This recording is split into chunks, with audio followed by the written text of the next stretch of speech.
আপনারা এখানে দেখতে পাচ্ছেন বেশ কিছু টগর গাছের চারা। টগর গাছ আমাদের কাছে খুব পরিচিত একটি ফুলের গাছ, যে গাছ কম বেশি প্রত্যেকের বাড়িতেই থাকে এবং যারা ফুলের বাগান করেন বা ফুল গাছ বসান তারা কম বেশি প্রত্যেকেই টগর গাছ অন্তত বসান।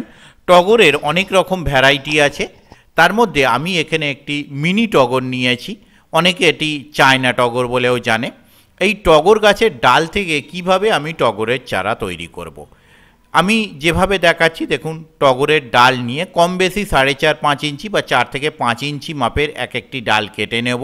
ডালের নিচের দিকগুলো যেগুলো আমি বসাতে চাই সেই জায়গাগুলো আমি যেভাবে পাতা কেটে পরিষ্কার বা পাতা সরিয়ে পরিষ্কার করলাম সেইভাবে পরিষ্কার করে নেব।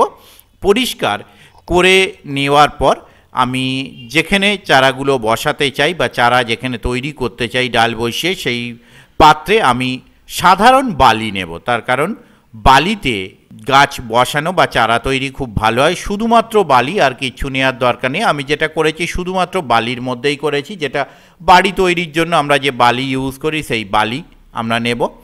নিয়ে তার মধ্যে আমি কি করব, যে ডালগুলো কেটে রেডি করেছি সেইগুলোকে বসানোর জন্য আমি কিছুটা মধু নেব।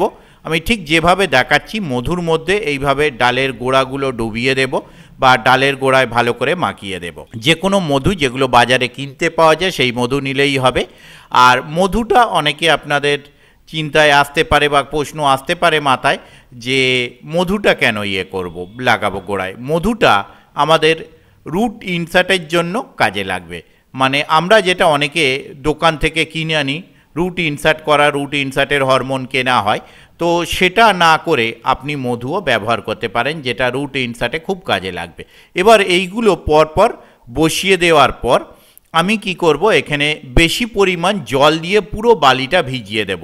আমরা জানি বালিতে জল ধারণ ক্ষমতা খুব কম, তাই জল খুব তাড়াতাড়ি নিকাশ হয়ে যাবে। তাই সপ্তাহে কম বেশি 3 দিন আমরা জল দেব, যাতে বালিটা ভিজে থাকে।